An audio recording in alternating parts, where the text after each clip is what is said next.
우리 사람들은 무언가를 의지하고 믿을 수밖에 없는 존재입니다.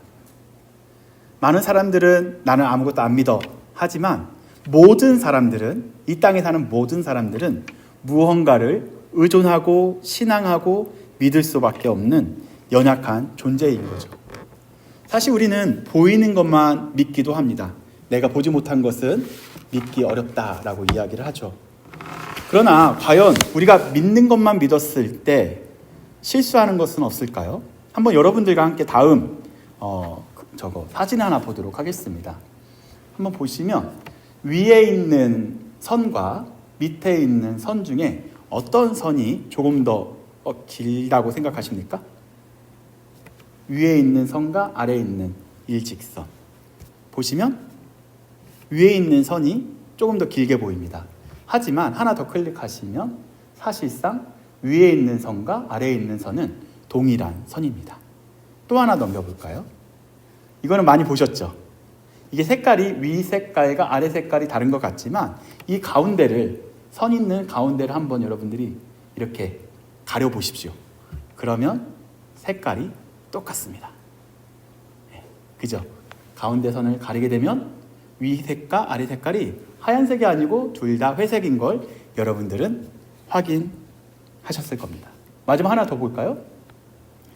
이 선, 검은색 가운데에 있는 선들은 직선일까요? 아니면 뭔가 휘어져 보이나요? 우리 눈으로는 휘어져 보입니다. 그러나 사실 한번 클릭을 한번 해보겠습니다. 클릭 다 해보십시오. 전부 다 해보시면 직선, 하나만 더 위로, 직선임을 우리가 확인할 수 있습니다. 이렇게 우리의 눈은 작은 것 하나에도 이렇게 속을 수가 있다는 거죠. 그래서 보이는 것만 믿게 되면 여러분은 실패할 가능성이 높습니다. 특히 연애할 때 조심하십시오. 연애 아직 결혼 안 하신 분들도 계시고 결혼하신 분들도 계시겠지만 이게 우리 착시현상이라고 하는데요. 이 착시현상에 우리는 속아서는 안 됩니다. 우리는 나의 눈을 절대적으로 믿고 나의 생각과 나의 경험과 나의 이성이라고 하죠. 이성을 절대적으로 믿고 있습니다. 조금 어려운 거긴 하지만 그 다음 거 하나 보시면 되게 유명한 철학자가 나옵니다. 이 철학자가 누굴까요? 따라해볼까요? 데카르트. 데카르트는 1596년에 태어나서 1650년에 죽은 근대 철학의 아버지라고 불리는 유명한 철학자입니다. 그가 가장 강조했었던 것이 뭘까요? 이 강조했었던 것은 그 내용입니다. 따라해볼까요? 코기또, 에르고, 숨이라는 거예요. 코기또라는 건 뭐냐면 나는 생각한다라는 라틴어입니다. 나는 이성한다. 무엇으로 한다고요? 이성으로 생각한다. 그 다음에 에르고는 나라는 뜻이에요. 나. 그래서 생각하기 때문에 내 자신이 어떻게 한다? 숨은 존재한다라는 것이죠. 그러니까 내가 생각하기 때문에 나는 존재한다라는 거예요. 즉 여기에 코기또라는 것은 어떤 것이 전제되어 있냐면 나는 모든 것을 의심한다. 나는 어디에 가장 큰 기준점을 이 데카르트는 잡고 있었냐면요. 시작점을 생각, 이성이 모든 것을 판단하는 기준점으로 가져야 된다라고 이야기합니다. 그래서 그는 모든 것을 봤었을 때 다 의심해 봐야 된다라고 주장을 했습니다. 이 영향이 어마어마했습니다. 그래서 이 데카르트의 영향을 받은 사람들, 칸트라든지 지금까지 많은 철학자들이 이 데카르트의 영향을 받게 되었습니다. 그런데 여러분 잘 생각하십시오. 나는 모든 것을 의심한다라고 얘기했지만 이 데카르트 역시 절대적으로 믿고 있는 하나가 있었습니다. 그게 뭐죠? 아까 이야기했었던 생각, 나의 생각. 또 하나가 있어요. 뭐냐면 나는 모든 것을 의심한다고 얘기했지만 데카르트는 코기또, 에르고, 숨이라고 있는 이 커테이션을 이 안에 있는 내용을 절대적으로 믿고 있었다는 거죠. 자기는 모든 것을 의심한다고 얘기했지만 자기는 절대적으로 의심하는 그것을 절대적으로 신앙하고 있었다는 거죠. 우리 주변에 보면 예수님을 믿는 사람도 있고 또 불교도도 있습니다. 그리고 요가 하는 사람들, 나 자신을 믿기도 하고요. 혹은 이슬람도 있고 다양한 종교들이 있죠. 그러나 우리 주변에 유실론자들도 많이 있는데 무신론자들 혹시 주변에 만나본 적 있습니까? 무신론자. 무신론자는 우리가 생각했을 때 어떤 사람이죠? 무신. 그러니까 나는 아무것도 안 믿어. 아무 신은 안 믿어. 우리가 그렇게 쉽게 생각할 수 있는데 무신론자는 뭐냐면요. 나는 신이 없다고 절대적으로 믿고 있는 사람들을 무신론자라고 합니다. 뭐라고요? 나는 절대적으로 신이 없다고 믿고 있는 사람이 뭐라고요? 무신론자. 그러니까 모든 사람들은 무언가를 믿을 수밖에 없는 존재라는 거죠. 그렇다면 이 시대를 살아가고 있는 우리에게 있어서 가장 큰 공격은 무엇일까요? 이러한 철학적 사고, 철학적 이런 공격들이 여러분들이 의식하던 의식하지 않던 주변에서 엄청난 공격들이 있습니다. 지금 이 시대를 여러분들 뭐라고 말하냐면요. 다음 하나만 클릭해 주시면 따라 볼까요? 포스트 모더니즘 시대라고 말합니다. 뭐라고요? 포스트 모더니즘. 포스트는 이후라는 이야기고요. 모던은 근대라는 거죠. 그러니까 근대 이후의 세대를 뭐라고 이야기하고 있냐면요. 포스트 모던이라고 이야기하고 있습니다. 그러나 이 포스트 모더니즘의 가장 중요한 핵심 가치를 우리가 알아야 됩니다. 포스트 모더니즘은 모든 것이 다 상대적이다라고 이야기해요. 그러니까 다시 말해서 절대적인 진리는 존재하지 않는다라는 거죠. 그러니까 네가 생각하는 그 진리가 진리일 수도 있어. 그리고 내가 생각하는 진리가 진리일 수도 있어. 그리고 네가 생각하는 그것이 맞을 수도 있어. 그러다 보니까 모든 것을 인정하는 매우 좋은 시대에 여러분들 살고 있습니다. 그러나 중요한 것은 이 포스트 모더니즘의 가장 중요한 핵심 가치는 모든 것을 상대화시킨다라는 건데요. 그런데 문제점이 생기죠. 이 상대주의의 가장 포스트 모더니즘을 만들어 간 그 사람들이 절대적으로 믿고 있는 것이 있죠. 그러니까 다시 말해 모든 것은 다 상대적이다라는 것을 절대화시키고 있다라는 거예요. 그러니까 포스트 모더니즘은 모든 신을 섬기는 시대에 여러분들 살아가고 있다라는 거죠. 그래서 이 시대는 종교다원, 그러니까 예수님을 믿어도 되고 힌두를 믿어도 되고 이슬람을 믿어도 되고 무엇을 믿었는지 상관이 없어. 어차피 우리는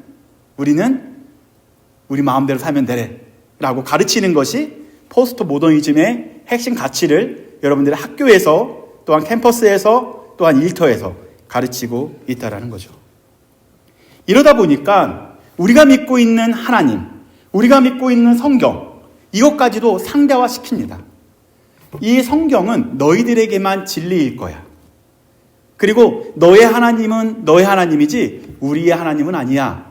그리고 절대 진리는 없어. 라고 기독교가 얘기하는 이 모든 것들도 진리가 아닌 하나의 문학으로 취급해 버리는 시대에 우리가 살아가고 있다는 거죠. 그러나 모든 시대는 모든 것이 다 상대적이고 절대 진리가 없다라고 이야기하는데 유일하게 성경만큼은 절대적인 진리가 있고 절대적인 하나님이 계시다라고 우리에게 알려주고 있습니다. 그 하나님이 바로 여러분들 창조하신 창조자 여호와 하나님이 바로 성경의 하나님이고 여러분들의 하나님이다 라고 가르쳐주는 것이 성경이라는 거죠. 우리 기독교인은 성경에는 오류가 없다. 성경은 거짓이 없다. 절대적인 진리라고 믿고 살아가는 사람들이 기독교인입니다. 그렇다면 데카르트는 어떤 거를 절대적으로 의존하고 살았다고 이야기했죠? 자기의 이성, 자기의 생각, 그리고 그 이후에는 자기의 경험이 모든 것을 믿고 있는, 그러니까 데카르트는 이성에 의존했고 무신론자는 무엇에 의지하며 살았죠? 모든 신은 없다라고 절대적으로 믿고 있다고 말씀드렸고요. 포스트 모더니즘을 인정하는 사람들은 모든 것이 다 상대적이다라고 절대적으로 믿고 의존하고 살아가고 있다라고 말씀드렸습니다. 오늘 본문에서 잘 보시게 되면요, 모든 사람은 무언가에 의존할 수밖에 없었는데 오늘 등장한 한 청년이 있습니다. 그 청년은 무엇에 의지하고 살아갔는지 우리가 한번 살펴보도록 하겠습니다. 오늘 본문은 우리가 읽으면서 많은 오해를 하는 설교로 우리가 많이 들었을 것입니다. 어떤 거냐면요, 부자는 지옥에 갈 확률이 높고 가난한 사람은 천국에 갈 확률이 높다라고 이렇게 오해해서 설교를 들었을 것이죠. 그 근거가 어디 있었냐면 한번 클릭해 주시면 24절 말씀을 한번 볼까요? 예수께서 그를 보시고 이르시되 뭐래요? 재물이 있는 자는 어디에? 하나님 나라에 들어가기가 얼마나 어려운지. 그러니까 부자는 하나님 나라에 들어가기가 쉬워요, 어려워요? 어렵다라고 이야기하고 있습니다. How hard? 예, 여기는 부자라고 이야기하죠. For the rich to enter the kingdom of God. 하나님 나라에 들어가는 것은 부자가 얼마나 어려운지 알아? 라고 질문하고 있다는 거죠. 25절이 조금 더 구체적으로 나와요. 25절. 24절 끝나고 나서 25절이 연결이 되는데요. 25절은 다 같이 읽어볼까요? 시작. 낙타가 바늘귀로 들어가는 것이 부자가 하나님의 나라에 들어가는 것보다 더 쉽대요. 자, 이봐요. 여러분들 생각해 보십시오. 이건 비교급입니다. 누가요? 낙타 있어요. 낙타가 어디? 바늘귀에 들어가는 것이 더 쉽대요. 무엇보다? 부자가 하나님 나라에 들어가는 것보다 더 쉽대요. 이거를 오해해서 우리가 부자는 절대 천국에 못 가는구나 라고 생각하실 수도 있어요. 그래서 우리가 해석했었을 때 첫 번째, 이 낙타가 이 바늘귀에 들어갈 수 있을까요? 이게 과학적으로 가능할까요? 그죠? 너무 어렵죠? 그러니까 부자들은 다 천국 갈 것을 포기해야 되겠죠? 그러면 우리가 천국에 가려면 어떻게 해야 돼요? 가난해져야 돼요? 그렇게 해서만 가르치고 있을 거예요. 그런데 사실상 그러니까 낙타가 바늘귀에 들어간다고 그 주장하는 게 세 가지 옵션이 있어요. 여러분 한번 생각해 보십시오. 첫 번째 구절은 이 낙타가 이 바늘귀에 들어가는 것을 말하는 게 첫 번째예요. 두 번째는 뭐냐면 낙타라는 단어랑 그리스어에 밧줄이라는 단어가 있어요. 밧줄 굉장히 좀 두껍죠. 이 밧줄이 바늘귀에 들어가는 것보다 부자가 천국에 들어가는 것이 더 어렵다라고 얘기한 게 두 번째예요. 두 번째. 세 번째는 뭘까요? 세 번째 하나 그림 하나 더 보여드릴게요. 실제로 이 예수님께서 말씀하셨던 이 시대로 넘어가게 되면 그 나사렛이라는 지역에는 바늘귀라는 문이 게이트가 있었어요. 저 게이트, 사람이 들어오는 저만한 그 바늘귀라는 곳에 저 큰 낙타가 들어가는 것이 세 번째 주장이에요. 그럼 여러분들은 1번, 2번, 3번 중에서 무엇이 가장 적합한 해석이라고 생각하십니까? 1번, 큰 낙타가 바늘귀에 들어가는 것이 부자가 하나님의 나라에 들어가는 것보다 쉽다. 그거를 그렇게 생각하시는 분. 아니면 2번으로 생각하시는 분. 낙타를 이젠 저걸로 바꾼 거죠. 밧줄로. 그럼 3번으로 생각하시는 분. 3번. 예, 맞아요. 아예 불가능할까요? 낙타가 저 바늘귀라는 게이트에 들어가는 거? 가능할 수도 있지 않을까요? 낙타가 먹고 싶은 거 안 먹고, 그죠? 다이어트도 하고, 안 먹이고 하면 어떻게든지 잘하면 들어갈 수 있지 않을까요? 네. 부자도 그럼 하나님의 나라에 들어갈 수 있다, 없다? 여러분도 부자예요. 혹시 자기 집에 핸드폰 2개 이상 있는 사람? 본인 집에 핸드폰 2개 이상 있는 사람? 그럼 상위 10%예요. 네. 부자라니까요. 그러면 세계에서 상위 10%인 부자인 우리는 하나님 나라에 들어갈 수 있어요, 없어요? 예, 이 문자적으로 해석하면 들어가기가 어렵다라는 거죠. 그 다음에 29절, 30절을 또 이어서 사람들이 설교를 합니다. 29절, 30절 어떻게 나오냐면 또 자랑을 해요. 뭐라고 하시냐면 29절에 보니까 하나님 나라가 또 등장을 합니다. 이르시되 내가 진실로 너희에게 이르노니 하나님의 나라를 위하여 그 천국을 위하여 자기 집, 그리고 아내, 그리고 형제, 그리고 부모, 자녀를 버린 자는 으로 나와요. 버린 자는 30절 읽어볼까요? 네. 현세에 여러 배를 뵙고 내세에 영생을 받지 못할 자가 없다라고 이야기해요. 그럼 다시 위로 올라가 볼까요? 네, 한 번 더 올라가 볼게요. 그러면 이렇게만 문자적으로만 해석한다면 우리는 어떻게 될까요? 하나님 나라에 들어가기 위하여 무엇을 버려야 돼요? 집을 버려야 돼요. 집 문서 다 내놓고 아내도 버려야 돼요. 저 다른 건 버릴 수 있는데 아내는 조금 버리기 어려울 것 같아요. 네. 그러면 자녀. 자녀도 사실 좀 버리긴 조금 어렵죠. 네. 하나님 나라 내가 하나님 나라 안 들어가면 되지. 그냥 예. 형제는 조금 못 버리는데, 예. 그래도 부모나 자녀보다는 조금 더 가능성은 좀 크지 않을까요? 그래서 제가 청년 때 이 구절 때문에 참 부모에게 잘못한 부분이 있어요. 명절이 되게 되면 부모나 아내나 형제나 자녀를 버린 자는 하나님 나라에 합당한 자인 줄 알고 명절 때 집에도 안 내려갔어요. 너무 후회하고 있어요. 네. 이렇게 한국 교회가 종교적 열성을 이렇게 키우면서 이렇게 종교적 열성주의를 만들어간 것이 가장 큰 문제가 됐다라는 거죠. 이렇게 문자적으로 해석하면 우리는 종교 열광주의에 빠져버리게 됩니다. 이것은 바로 이단과 사이비들이 이렇게 문자적으로 해석해서 여러분들을 협박한다라는 거죠. 기독교는요, 절대 부모나 형제나 자녀, 가족을 그렇게 소외시키고 나쁘게 얘기하지 않습니다. 행복한 가정을 만드는 것이 하나님의 뜻이고 성경이 가르치는 가르침입니다. 이단과 사이비와 우리는 구별되어야 됩니다. 기독교는 성경이 중심되어야 되고요. 성경은 부모와 가정, 개인을 존중하고 소중히 여깁니다. 그래서 행복한 가정을 만드는 것이 하나님의 뜻이라는 거죠. 그렇다면 이 본문을 우리가 문자적으로 해석하지 않는다면 어떻게 해석해야 합당한 해석이 될까요? 오늘 그 해석을 여러분들과 저와 함께 건강한 해석으로 하면서 들어가 보도록 하겠습니다. 오늘 등장인물을 먼저 보시면 좋겠어요. 오늘 이 등장인물은 탑티어에 있는 청년입니다. 1티어에 있는 정말 금수저와 같은 청년이죠. 만약에 지금 이 시대에 살아가고 있는 그 청년이 있다면 결혼 1순위로서 뽑힐 사람입니다.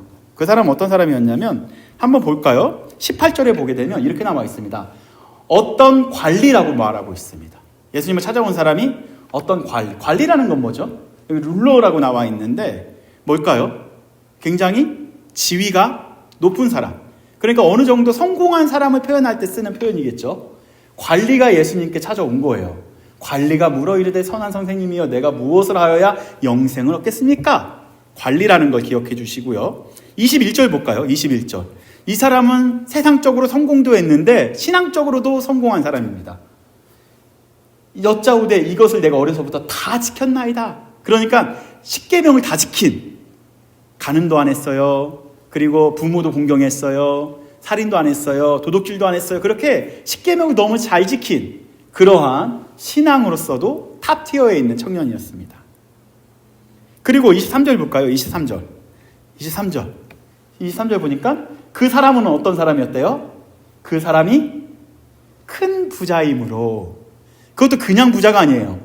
어마어마한 부자라는 거죠. 그럼 볼까요? 첫 번째, 관리. 두 번째, 신앙 좋은 율법주의자. 세 번째, 큰 부자였었다는 거죠.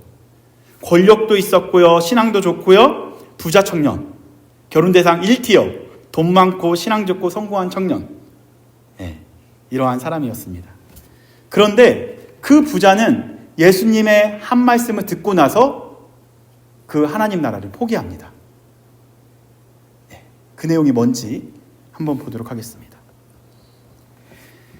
한번 보시면 그 부자는 아까 그 한 점만 더 클릭해 주시면 같은 말씀인데요. 23절에 보니까 위로 한번 다시, 그 사람이 큰 부자이므로 이 말씀을 듣고 심히 어떻게 했대요? 근심하더라. 영어로는 어떻게 나왔어요? When he heard this, he became very sad 했대요. 네. 어떤 말을 들었을까요? 하나님 나라를 위하여 너가 갖고 있는 재산을 다 버리고, 부모도 버리고, 형제도 버리고, 그리고 가난한 사람에게 나눠주고 나를 따라와라 라고 얘기한 그 이야기를 듣고 그는 심히 근심했어요. 왜? 그는 큰 부자였기 때문에 큰 근심을 하기 시작했습니다. 그런데 이 번역을 사실 한국어 번역보단 영어 번역이 조금 더 원문에 가깝게 번역한 것 같습니다. 한번 하나 더 클릭해 주시면 이게 페리로포스라는 단어가 고민하는도 좋지만 매우 슬픈, 즉 그가 부자였기 때문에 그 예수님의 이야기를 듣고 슬퍼하기 시작했던 거예요.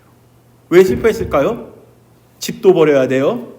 가족도 버려야 돼요. 무엇보다 자기가 지금까지 해왔었던 성공도 버려야 돼요. 그렇게 버리면서까지 예수님을 쫓을 마음이 생겼을까요? 그는 다른 것은 다 버릴 수 있었겠지만 그 영생 하나를 위하여, 구원을 위하여, 예수님을 위하여 그가 갖고 있는 돈, 권세, 권력, 성공을 버릴 수 없었던 거죠. 그렇다면 이걸 거꾸로 해볼까요? 그 부자는 예수님을 믿고 싶었지만 그가 실제적으로 절대적으로 의지하고 의존하고 신앙하고 있었던 건 무엇일까요? 그것은 바로 돈, 권세, 권력, 성공이었습니다. 이 부자는 예수님을 의존한다고 믿는다고 따라왔지만 그는 예수님보다 돈, 권세, 권력, 성공 이것을 버리려고 생각하니까 very sad한 거예요. 그러면 결과가 어떻게 되었을까요? 이 부자는 예수님을 따라갔을까요? 영생을 얻었을까요? 우리 24절 말씀을 한번 읽어보도록 하겠습니다. 24절 말씀 18절 다 같이 읽겠습니다. 시작. 예수께서 그를 보시고 이르시되 재물이 있는 자는 하나님에 들어가기가 얼마나 어려운지로 나옵니다. 근데 여기에도 여러분들 좀 재밌는 게 있어요. 영어에도 보게 되면 Jesus look at 누굴 본 거예요? 쉼을 봤죠. 그죠? 누굴 본 거죠? 부자를 본 거죠. Him said how hard it is for the rich. 그러니까 부자가 하나님의 나라에 가는 것이 얼마나 어려운가? 누굴 보고? At him. Look at him. 그를 보고. 그런데 제가 이거를 자세히 보니까요. 사실 look at him도 되는데 사실 이게 사람이 아니고 사물로 번역할 수도 있어요. 그럼 어떻게 번역이 될까요? look at him이 아니고 look at this. 그러니까 다시 볼게요. 그 밑에 거 하나만 보겠습니다. 이게 ESV 번역은 이렇게 했어요. Jesus seeing that he had become sad. 그러니까 예수님이 본 건 뭐예요? 예수님께서 보신 건 뭘까요? 부자인 그를 보고 하나님 나라의 부자는 못 들어가가 아니고요. 무엇을 하는 모습을 보신 거예요? 슬퍼하는 모습을 보시고. 그렇다면 우리가 해석을 이렇게 할 수 있습니다.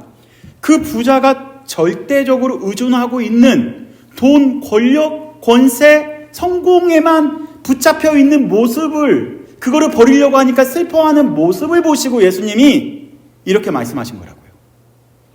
그러니까 부자이기 때문에 천국에 못 가는 것이 아니고요. 자기가 절대적으로 의존하고 의지하고 있는 무엇이 있기 때문에 예수님을 의지하지 않는다라는 거죠. 이거를 버리지 못하니까 예수님을 얻지 못하는 거예요. 이거를 붙잡고 있으니까 예수님을 붙잡지 못한다는 거죠. 돈과 예수 그리스도를 함께 섬길 수 없는 것이 이게 성경에서 말하는 거죠. 그래서 한번 24절 다시 한번 보시게 되면 근심하는 것을 보시고 혹은 부자를 보시고 저는 근심하는 그 부자를 그러니까 부자가 근심하는 것을 보시고 말씀하신 거다라고 볼 수 있습니다. 그렇다면 그가 근심한 이유, 아니 그가 왜 슬퍼했을까요? 22절 말씀에 답이 나와 있습니다. 22절 말씀. 다 왔어요, 이젠. 끝났습니다. 22절 말씀 어떻게 나왔냐면요. 22절 다 같이 보겠습니다. 시작.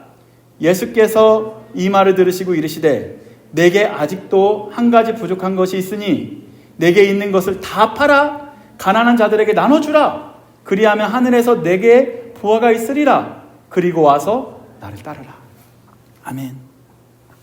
그러면 여기서 내게 아직도 한 가지 부족한 것이 있는데 여기서 뭐가 있냐면요. 내게 있는 내게 있는, 두 번째 줄에 내게 있는 것, 그것은 무엇일까요? 그 부자가 갖고 있는 것, 그건 뭐죠? 단순히 돈만 얘기하는 건 아니에요. 그가 절대적으로 의지하고 있는 그것을 다 내려놓고 예수님을 따르라 한 거예요.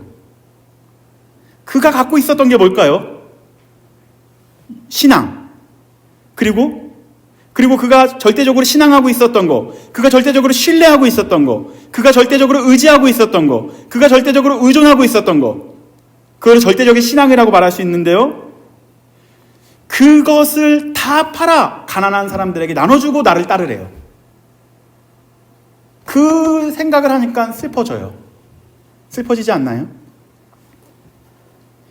예수님께서는 그 부자에게 뭘 이야기한 거냐면요. 네가 의지하고 있는 이 모든 것을 다 내려놔야 나를 따를 수 있다. 그것을 가르쳐 주고 있습니다. 그렇다면 과연 우리는 어떨까요? 우리도 신앙인이지만, 기독교인이지만 여전히 신앙과 별개로 내게 더 크게 신앙하고 있는 무언가가 있다라는 거죠. 그래서 제가 유명한 3명을 지금 여러분들에게 마지막으로 소개하고 설교를 마칠까 하는데요. 첫 번째는 팀 켈러 목사님이에요. 팀 켈러 목사님. 얼마 전에 소천하신 목사님이시긴 한데요. 이 목사님께서 뭐라고 말씀하셨냐면요. 마음의 우상을 제거하라 라고 말씀하셨어요. 마음의 우상. 마음의 우상이라는 건 뭐냐면요. 마음속에 하나님보다 더 많이 갈급해야 하는 거. 더 많이 뭐라고 할까요? 묵상하고 하나님보다 더 많이 생각하는 거. 여러분들 24시간을 한번 시간을 이렇게 잘라서 내가 가장 많이 생각하는 것이 무엇인지 한번 보십시오. 하나님을 더 많이 생각하시나요? 아니면 뉴진스를 더 많이 생각하나요? 아니면 또 누구 있죠? 네. 그러니까 마음의 우상. 그러니까 내가 더 갈급해하고 더 바라고 더 소망하는 그것이 마음의 우상이라는 거죠. 그것을 내려놓는 게 참으로 어렵습니다. 쉽지 않습니다. 그 다음에 팀켈러, 한국의 팀켈러라고 말하는 목사님이 계세요. 바로 송태근 목사님이신데요. 그 목사님 뭐라고 얘기했냐면 하나님과 나 사이에 있는 모든 것이 우상이 될 수 있다고 말합니다.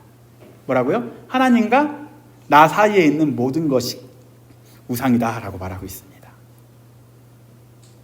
마지막으로 15세기에 활동했었던 이 친구가 아니죠. 이 어르신은 누굴까요?